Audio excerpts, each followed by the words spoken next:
Wednesday Live. Today we are going to be cutting soap. I went through a lot of struggles to figure out how to cut my soap, so I thought maybe this is an awesome topic. I am going to show you all the stuff I use to cut soap, and then we're also going to cut up a bunch of shampoo bars that I've made. Okay, so basic soap cutting tool. Well, I guess you could just use a knife. Yeah, you can totally do that. A lot of soapers can cut nice and straight with that. This is my well-loved cheese slicer. When I bought this, it was like $6 on Amazon. This, which I need to re-tack down, is an old tape measure. And I cut it right at the 10 and lined that up.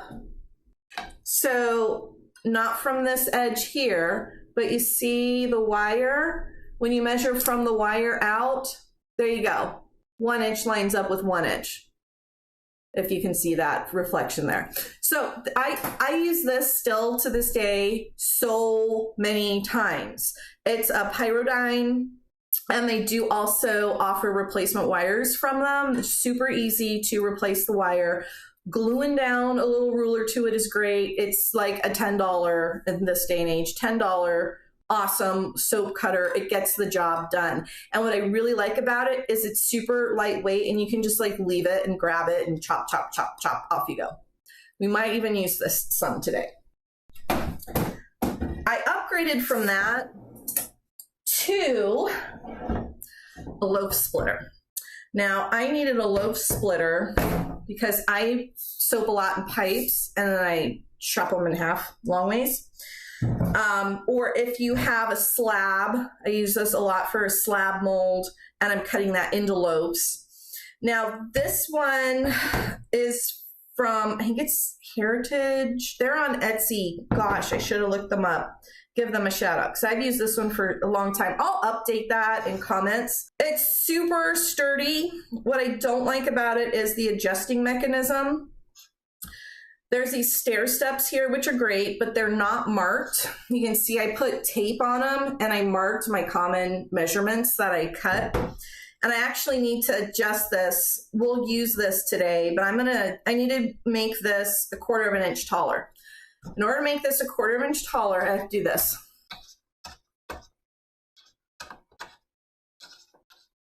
Imagine if I had to adjust this for like a full inch, we'd be here. I mean, it's like, it can be 5 minutes of turning, turning, turning, turning, turning, turning. If you have one cut that you always make for your logs,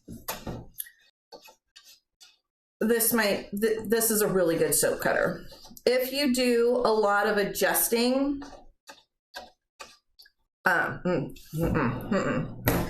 okay. Got half of it done. Need to turn more. Need more wire. See, I'm loosening up the wire. And my wire's all like twisted up, all funky in there because I did a bad job of threading it. And you just kind of give it a little tug, give it a little tug, and you make sure your wire is going over the step that you want. And these are 1/4 inch steps. Now that I have the wire in the right place, we twist more. Twist, twist, twist, twist, twist, twist, twist, twist, twist, twist.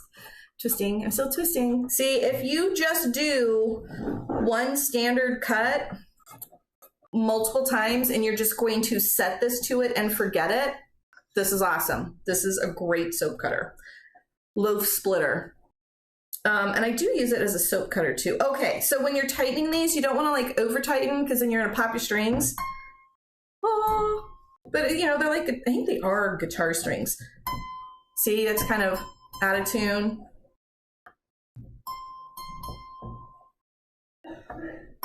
Yay! Okay, so you want a good tight string there so that it does do that consistent height. So what you would then do is, let's pretend this is soap and I want to chop it here. You slide your soap through, the wire cuts it, and you have your soap split in half. And we will split some logs here, but we're actually going to split them with this one. I did remember to link this one. I've been using this one a lot more. I got this one because the twisty turny stuff drove me crazy. Totally drove me crazy. And I did not want to be twisting all the time. This one does have adjustments to keep your wire tight. I loosen it when I'm done with it just to relax the wire. And you just tighten it up and make sure. Oh, harp. Oh. Okay, I'll be serious now. Serious soaping. In order to adjust this one, these are not marked, but it comes with a ruler so you can see where your marks are. And you essentially, we'll assemble it together, but let me mark my cuts. So I find it hard to get my wire in here and see what I'm doing all at the same time. So my solution was I just need to mark it. Now this is stainless steel. This is Sharpie. Sharpie wipes off of stainless steel. I come down here and I measure with a big fat Sharpie. I mark 2 of them. 2 of the little prongs. Can you see that? So the space in between my black mark is where I want my wire to be. You'll see why I'm doing that in just a minute.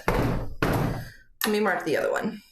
You can drop this in from the top, and I'm going to zoom in a little bit for you. I have you zoomed out so you can see everything. Let me zoom in just while we're doing this. Okay, so you can just slide this in from the top and slide your loaf through, but if you have a tall log of soap, let's pretend this, you can't get through the handle. So your handle can be in the way if you have a tall slab. So the way it's designed is you go under. Okay, you go under. Now you're going under and you need to remember which one of these little prongs to put it into. If you don't mark them, it's a nightmare, especially if you get one of them in. So I got one in, and then if I just go to move this other one, you can easily pop this one over here out. I'm zoomed in too much, aren't I? So what I do is I'm going to slide this one in over here and keep my finger here to hold it. Then I look on the other side over here and slide it in there. Okay, now that wasn't bad at all. This is all set up, ready to go. Except I need to push it the other way. I'm going to zoom back out. There. Okay, so I'm pushing it. And I got to keep my fingers on the wire so that it doesn't move. Okay, so that's a bonus to this. Swapping your sizes is super fast, super, super fast. You just pull this out, put it where you want, assuming you have all your marks done. Downside to this is where you have your marks and where you've put it in, it can move. So the pro and con, it's because of the same mechanism. Once you get it set up, keep an eye on it. Don't let it move. You should be fine.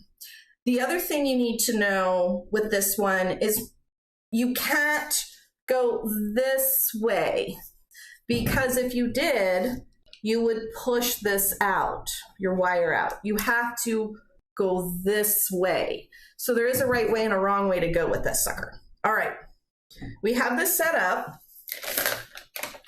So let's go ahead. I'm going to zoom back out so you can see everything I'm doing. And these are just my pipes.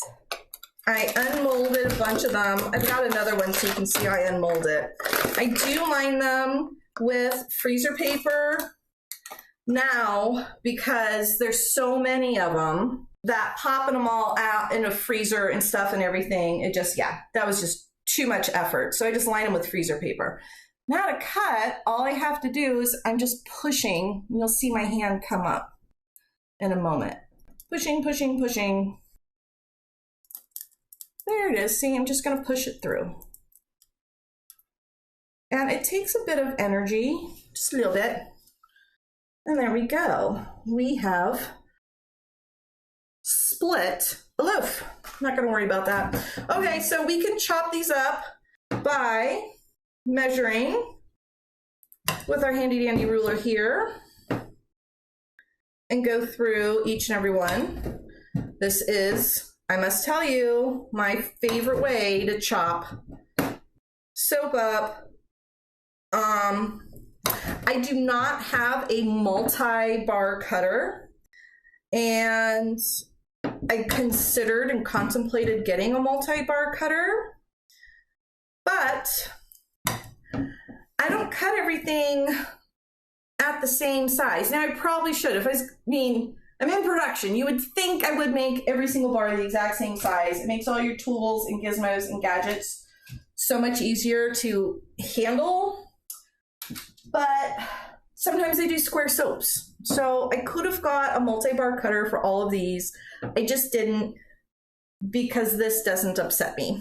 For my end pieces, I just slice one off and keep cutting. You can also use this caterpillar to cut individual bars after you've used it as a loaf splitter. So I want a flat end. Oh no, I was going to show you this way. Okay. I'm going to take this out from under here. I'm going to flip this little guy around.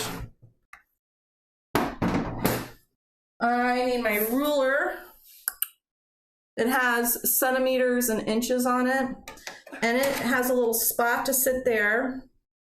You can, and there's this guide here down at the bottom, and you can line this up nice and flush against your side, and you can use this to chop your soap up.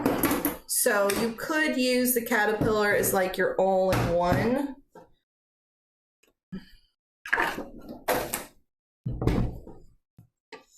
And I'm just gonna go to my 2 1/4.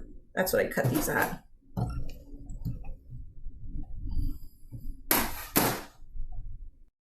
So I like the cheese slicer better for simplicity's sake. So let's look at what I have to do. I have to, one, move the soap. Okay, I do that all the time. I have to pick up the cutter, I have to cut, I have to move cutter, move soap. So it's the picking up cutter, cutting, putting cutter down. That's the 2 extra steps that the cheese slicer doesn't have. And it's because the cutter is attached to the cheese slicer. So again, there's pros and cons to every single device out there. You can also just do this. This is even faster. Look, it's all set at the right. All I'm doing is pushing this through. This is really fast. I think this is the fastest way to slice my bars. Even faster than that cheese slicer. Okay. So we yammered on about cutting. I think I have mentioned everything about cutting soap. That's kind of in my head. All right, my soapy friends, I am all done chopping up my soap. Thank you so much for soaping with me. If you do have any questions, like I said, about cutting implements, which one might be best for you, or if there's anything else I can do to help you on your soap making journey, just let me know. We'll do it together here on a live, and we'll have lots of fun soaping together. And until next time, my soapy friends, happy soaping.